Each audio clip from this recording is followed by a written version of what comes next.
欢迎来到巴巴娱乐呀频道，请订阅频道，所以大家不要错过当天最热门的新闻。我们今天的时事通讯包括以下内容：2025成一年，4部待播，3部要上，卢云仍然是心中的光。最近总听身边追剧的朋友念叨，2025年最让人惦记的古装剧，还得数成毅主演的《英雄志》。这剧从去年杀青到现在，整整600多天没动静，可把观众等急了。要知道成毅手里还有《富山海》《狐妖小红娘》《王权篇》好几部大剧排队等着播。听说年底《长安24季》也可能上，眼瞅着要开启成毅霸屏模式，但大伙最放不下的还是这部《英雄志》到底卡哪儿了？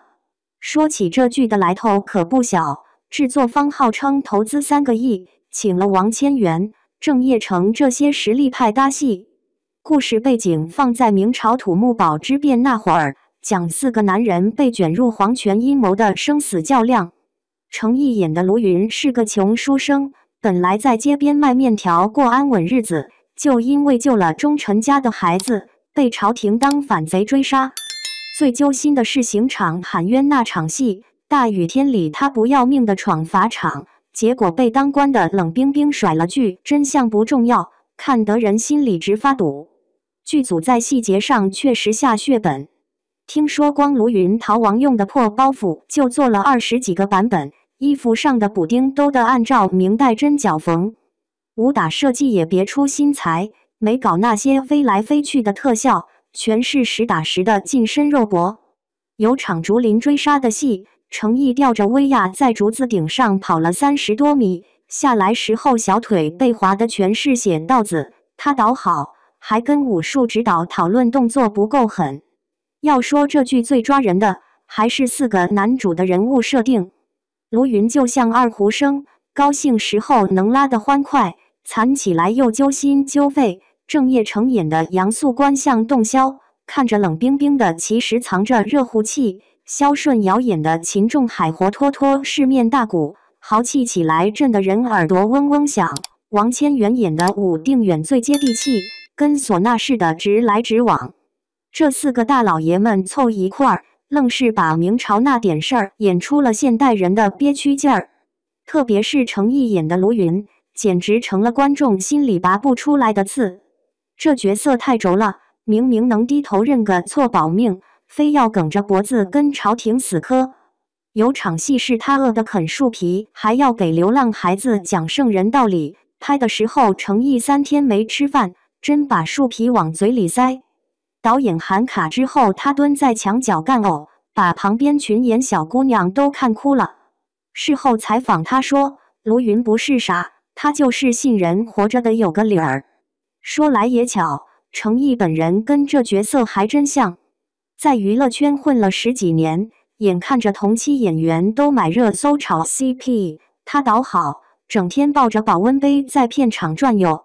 粉丝想给他冲销量，他直播里反复说千万别乱花钱，有品牌方开天价让他带货假酒，他直接推了活动在家钓鱼。这种死心眼的脾气，倒跟卢云那股子倔劲儿对上了。不过好剧多磨，这话真不假。英雄志拖了这么久，业内传的说法五花八门，有说是审查卡在历史改编尺度，有说是平台在等古装剧回暖，还有说片方想避开其他大剧的档期。倒是有知情人透露，制作团队自己要求返工补拍，光是卢云在江边悟道那场戏就重拍了7遍，嫌之前的夕阳不够悲壮，非得等到火烧云才开机。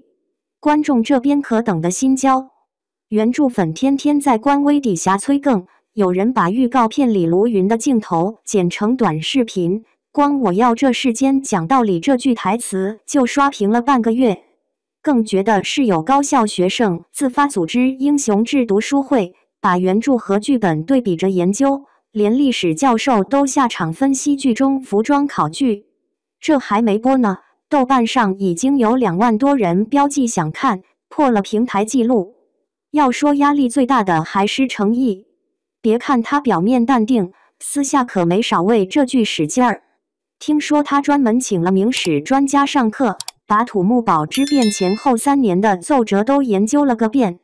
有次上综艺节目，主持人问他怎么理解卢云，他脱口就是大明律里的条文，把现场嘉宾都镇住了。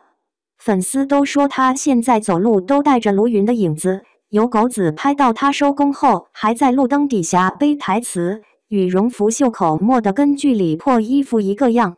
其实这剧要是真爆了，说不定能带起新风气。现在古装剧动不动就神仙谈恋爱，观众早看腻了。英雄志里没有飞天遁的神仙，只有被现实碾压的普通人。就像卢云说的，我读书人不怕死，就怕死的不明不白。这种扎扎实实讲人性的剧，正好撞上观众求变的心理。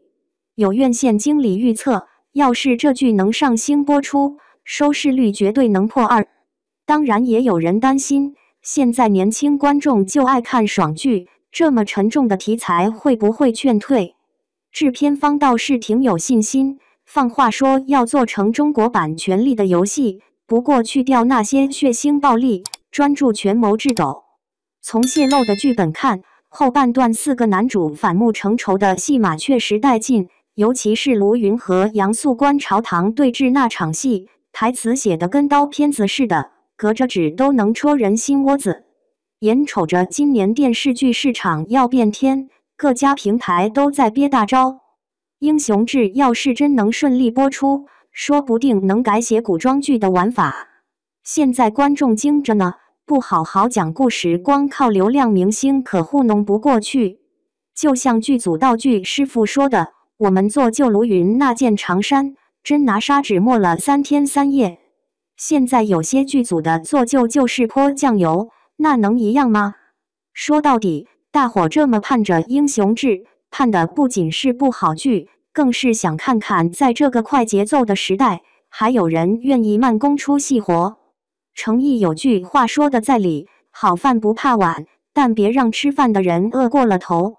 现在这锅饭已经在灶上焖了2年，是加生还是香软，就等揭盖那天见分晓了。